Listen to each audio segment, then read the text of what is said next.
madaxweynaha jamhuuriyadda Soomaaliland mudane Axmed Maxamed Maxamuud Silaayo oo warbaahinta qaranka Soomaaliland kula hadlay gudaha qasriga madaxtooyada gaar ahaan xafiiskiisa ayaa waxa uu si adag uga hadlay xaaladda guud ee wadanku maraya waqtigani waxaana uu madaxweynaha jamhuuriyadda Soomaaliland uu farta ku fiiqay qodobo ay ka mid ahaayeen doorashadii madaxtooyada ee 13 November ee la soo dhaafay dalka ka qabsoontay taasoo uu ku tilmaamay inay guul u hayd qaranka Soomaaliland sida aynu ognahay maalintii Isniintii ee 13 November 2017 waxaa dalka oo dhan looga dareeray codbixintii doorashada madaxtooyada jamhuuriyadda Soomaaliland doorashadii Eebba Mahdi waxay noogu dhacday si nabadgelyo iyo xasilooni leh doorashadu waxay si habsame iyo hufnaan leh uga qabsatay 22 degmad doorasho oo hoostaga 6 gobol ee dalka waa taariikhda markii ugu horeysay ee dhulka Soomaaliland oo dhan doorasho hal mar si habsame uga wada dhacdo guddiga doorashooyinka qaranku waxay dalka u asteeyeen 1642 goob doorasho oo ka mid ah degmooyinka kala duwan ee kolku xusan waxaa shacbiga Soomaaliland ku xogsiinaya inay sanaaduuqdaas nabad loogu ceegeeyay lagana soo celiyay goobihii laga codeynayay dhammaantood waxaa kaloo aan xaqiijinayaa in 4 goobood oo qura dalka aanay doorasho ka dhicin arrimo la xiriira muran deegaamo u dhaxeeya darteed mudane marweyn doorashada qaybteedii hore waxay noogu qabsantay si qiimo badan oo adduunyadu inoogu majeertay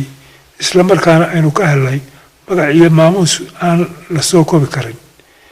xilligii lagu jiray ololaha doorashada waxaanu muujinay ummad ahaan inay danta guud ee la wada leeyahay ay horeyso tagaarka loo kala leeyahay dhinaca kale waxaanu muujinay bisayl ballaaran oo gaadhsiisan in iyada oo loolamayo haddana la isku ixtiraamo kala duwanaanshaha aragtiyaha siyaasadda isla markaana cid kasta loogu dulqaato dareenkooda shakhsi waxaynu muujinay inaynu nahay qaran qaangaadhay oo dadaal iyo isku duubni ku meelin kara hamigooda iyo himilooyinkooda siyaasadeed Soomaalidu waxay ku maamaadaa biyo gacmahaaga ayaa lagaga dhirgaa sidaa darteed ummadaha waynu isku fatashanay inagoo ka soo doognay duruufihii iyo diiftii abaaraha haddana waxaanu dabarka u ridanay dhammaan kharashkii ku baxay doorashada taasoo ahayd midowgub ah geesta kale madaxweynaha jamhuuriyadda Soomaaliland ayaa waxa uu si adag uga hadlay rabshadihii habeenkii xalay ka dhacay magaalooyinka Hargeysa iyo Burco waxaana uu daboolka ka qaaday in rabshadahaasi ay sababeen dhimasho 2 qof iyo waxaana uu madaxweynaha jamhuuriyadda Soomaaliland uu taasi u diray qoysaskii iyo qaraabadii ay ka baxeen marxuumiintaasi geeriyooday waxaan hogaamiye aan ka xumahay in quruxdii iyo qiimihii aynu sameynay ay isku dayeen shakhsiyaad kooban inay qoomaan waxay habeenkii xalay qayb ka mid ah suuqyada magaalada Hargeysa Burco rabshado ka sameeyay taageerayaal la kiciyay iyadoo aan guddida doorashooyinku soo saarin wax natiijo ah rabshadahaasi waxay sababeen in dhaawacyo loo geysto ilaa 19 askari oo ka mid ah ciidamada dhinaca kale waxay sababeen dhimashada 2 qof oo rayida oo ay ka dhaawacmay dhowr kale waxaan ka tacsiyadeynayaa qoyskii iyo qaraabadii ay ka baxeen marxuumiintaasi waxaan eebba uga baryayaa inuu ka waraabiyo naxariistii janno waxaan guud ahaan ka tacsiyadeynayaa ciidamada qaranka ay ku howlan adkaynta amniga dhibaatooyinka kala duwan ee kala kulmayaan shacbigooda oo adeegayaan habeen iyo maalinba waxaan ku gubaabayaa in aanay damqan duruufahaasi isla markaana ay kordhiyaan sabirka iyo dulqaadka ay u leeyihiin dadkooda dhinaca kalena ay xoojiyaan tilaalaha iyo habdhaqanka fiican ay ku waajahayaan xiisadaha ay wadaan dadweynaha qaar ka mid ah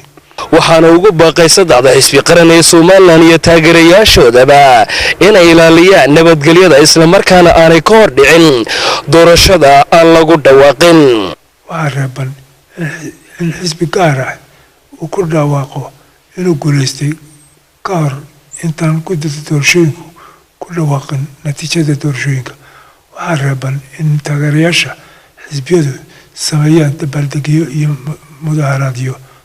mudaharad toonna ka hor intaan guddida doorashooyinku ku dhawaaqin natiijada doorashada. waxaan farayaa hay-adaha amniga inay dabagal buuxda ku sameeyaan dadka ku howlan dibindaabiyeynta dalka iyo abuurista colaad sokeeye. waxaa waajib ah in la horkeeno garsoor iyo cadaalad madax bannaan. waxaan ugu baaqayaa musharaxiinta iyo madaxda xisbiyada qaranka inay xakameeyaan cadhada iyo catifada taageerayaashooda. dhinaca kale waxaa waajib ku ah inay taageerayaashooda ka caabiyaan banaanbaxyada iyo rabshadaha. mar kale waxaan ugu baaqayaa xisbiyada qaranka inay cabashadooda u maraan dalal sharci islamarkaana u hoggaansamaan anshaxa iyo awaamirta ay soo saaraan guddiga doorashooyinka qaranku. waxaan leeyahay murashaxiinta tartamaysa ha filanina inaad guulaysataan qura, hase yeeshee waa inaad filataan oo cindigiina gelisaan guul iyo guul darro. waxaa kale oo madaxweynaha jamhuuriyadda somalilan uu fariimo kala duwan oo muhiim ah uu u diray shacabka somalilan, waxaana uga digay in ay fadqalaleeyaan doorashada madaxtooyada ee aan lagu dhawaaqin. maanta guul weyn ayaynu gaadhnay, taasoo ku markhaati kacayo nacaybka iyo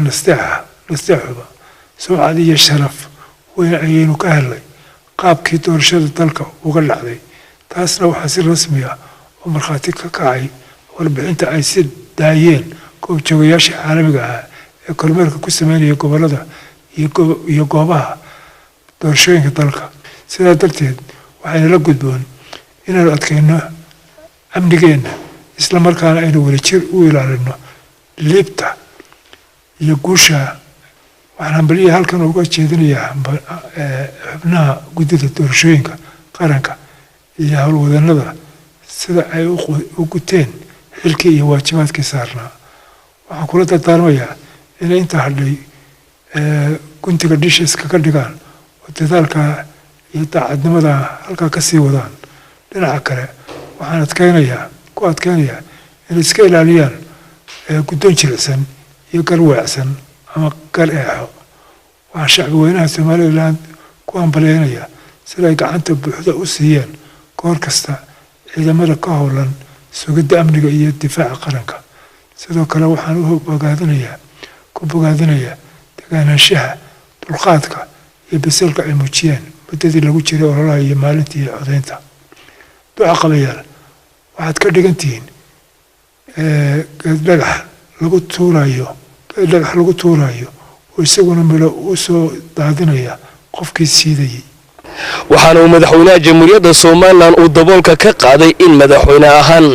aanu yeelayn islamarkaana aanu aqbalayn in dalkan laga rido wax nabadgelyo darro. waxaan